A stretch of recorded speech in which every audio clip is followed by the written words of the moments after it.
A very warm good afternoon to all of you. I am Dr. Anshita Gupta Soni and I am back with my next video on nanoparticles method of preparation. Through this video, you will get a complete idea of different methods by which we used to prepare nanoparticles. Please like, share and subscribe our channel for more informative video, and let's start today's video. Dear student, in our previous video we have already discussed about nanoparticles, their advantages and disadvantages, etc. In this section we are discussing method of preparation of nanoparticles. Here I have tried to summarize the different types of methods which we use to prepare nanoparticles at one place. There are different techniques like by polymerization, by using a polymer, by using Ionic gelation method or coacervation method, supercritical fluid technology. There are numerous methods by which we used to make nanoparticles. Under these methods, some specific other methods are also there. So we will be discussing different methods altogether in this video. So students, starting from the first technique which is primarily used to make a nanoparticle is the emulsion polymerization technique. In this technique, monomers are taken, they are dissolved in an aqueous phase which contains a initiator. A initiator is a surfactant. Then by applying vigorous agitation, an emulsion is formed, and that emulsion has a smaller particle size of around 100 nanometer in range. Here I have also shared a diagram in which you can see it is represented as emulsion polymerization recipe. That means what are the things that we are taking together. Okay, so that you can easily understand that emulsion polymerization recipe contains what? It contains spherical micelle. Then that micelle is swollen with monomer, and then monomer droplet are stabilized by surfactant. Okay, and then surfactant molecules is also there, and surfactant is a substance we all know that has a two end, hydrophobic and hydrophilic end, and then water soluble initiator is that. So for the sake of memorizing the process, this emulsion polymerization recipe would help you to understand what are the key ingredients that are present when we are using emulsion polymerization technique to produce nanoparticles. Next method is the dispersion polymerization method.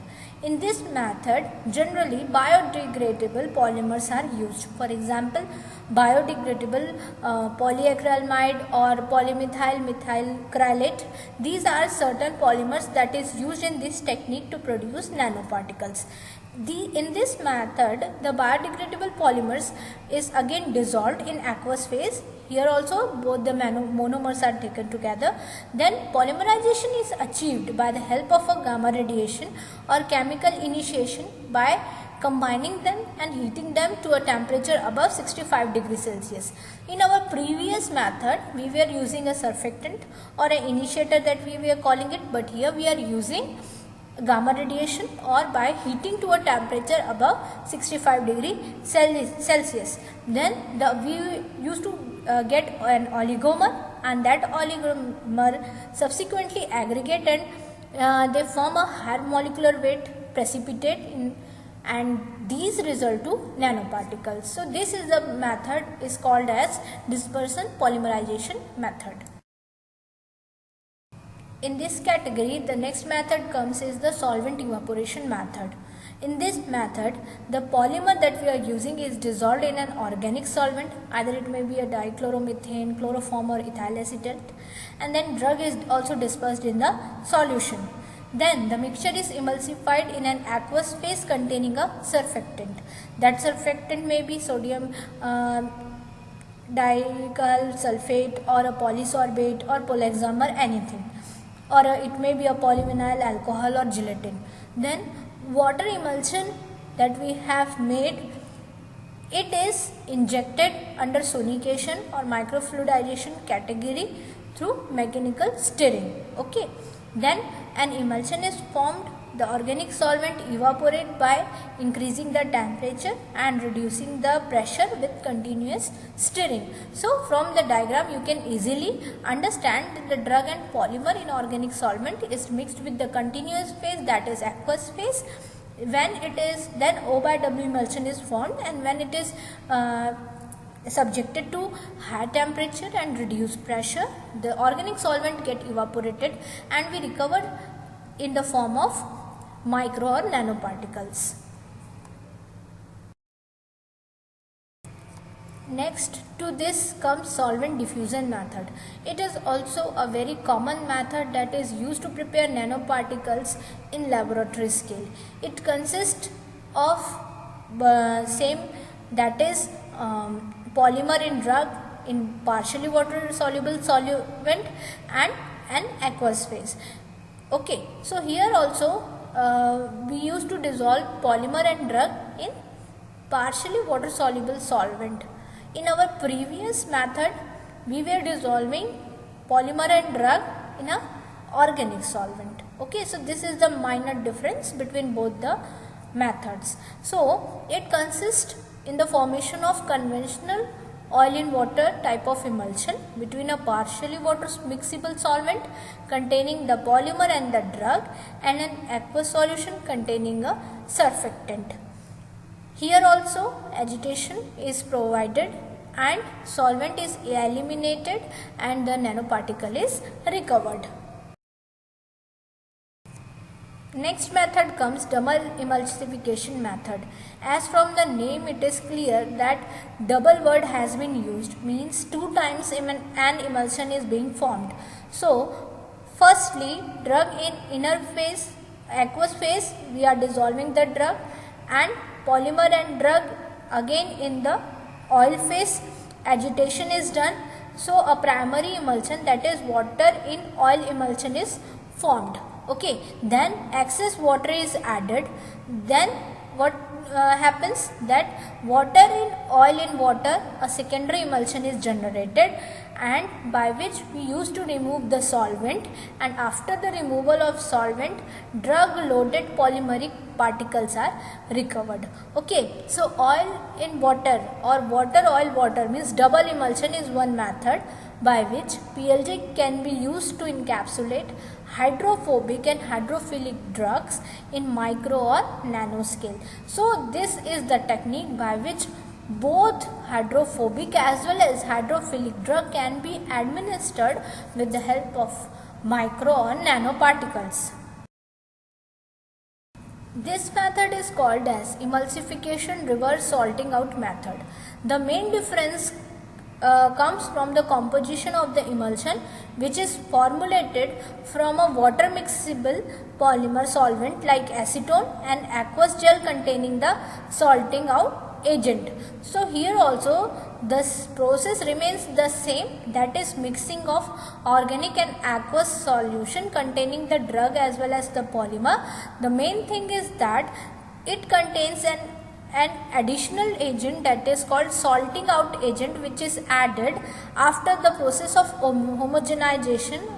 That means when an oil and water type of emulsion has already been formed, at that phase we used to add water, extra water is added, and the diffusion of acetone takes place to aqueous phase, and then filtration used to be done, and we used to get a mixture of polymer, or we used to get nanoparticles recovered. The main difference is that we are adding a salting out agent in this process. Another commonly used technique for preparing nanoparticle is the nanoprecipitation method. This method is widely used to prepare nanoparticle because it is very easy at a lab scale to develop the nanoparticle. Okay, this method is also called as solvent displacement method, and it is useful for slightly water soluble drug. In this case also, the drug plus polymer is dissolved in an organic solvent, and the continuous phase in which they are added during agitation. Then stabilizer is also added, and during that condition polymer precipitation takes place and solvent diffusion also occurs. So this is the process by which nanoparticles can be prepared at a laboratory scale at very feasibly or very easily. Okay. Another method is called as ionic gelation technique. In ionic gelation technique, which is also known as ion induced gelation, in this polymeric nanoparticles are prepared by using biodegradable hydrophilic polymers such as tryptosan, gelatin and sodium alginate, in which ionic gelation refers to the material undergoing transition from liquid to gel due to ionic interaction condition at the room temperature. So ionic gelation technique is also a newer method for preparation of polymeric nanoparticles. A lesser common technique for preparing nanoparticle is the dialysis method. In this method, polymers that we used are polybenzyl L-glutamate, polyethylene oxide, or polylactic acid, or polyethylene oxide. So these are certain polymers that we use to prepare nanoparticles through dialysis method.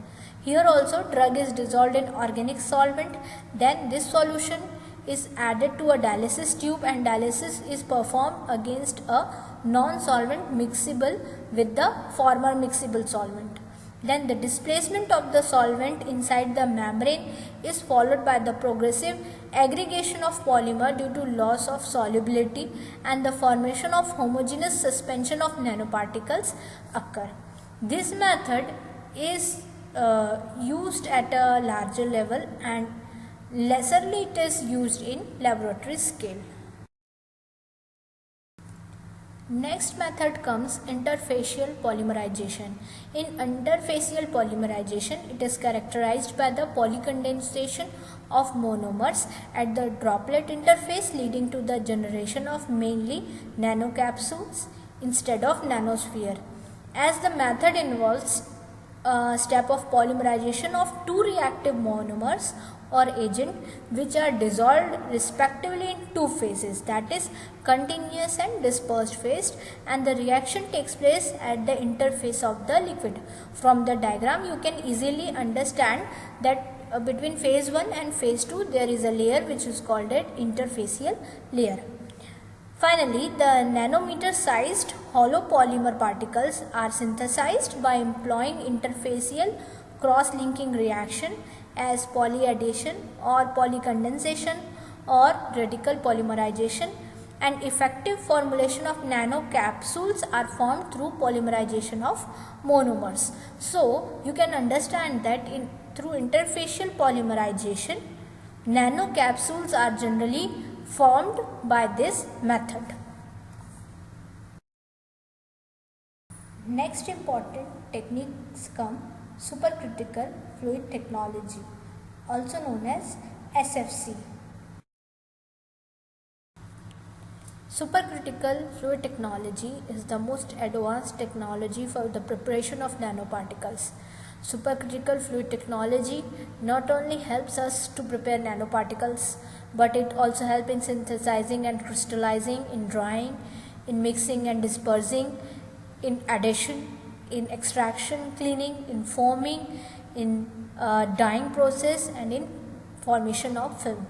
So supercritical technology or supercritical fluid technology enable us to produce nanoparticles of a higher grade and of uniform nature.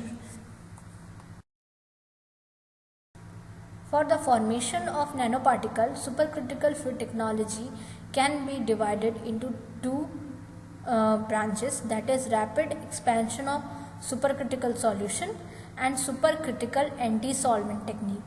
So these are the two different techniques under supercritical fluid technology by the help of which we can prepare the nanoparticles. In this lieu, first is the rapid expansion of supercritical solution. So the procedure of rapid expansion of supercritical solution is, firstly the drug is dissolved in supercritical fluid, Then the solution is sprayed into a region of low pressure. Then solvent power of supercritical fluid decreases, and then we get a precipitation of nanoparticles. So this is the method by which we can make nanoparticle through the first technology of supercritical fluid technology, that is rapid expansion of supercritical solution.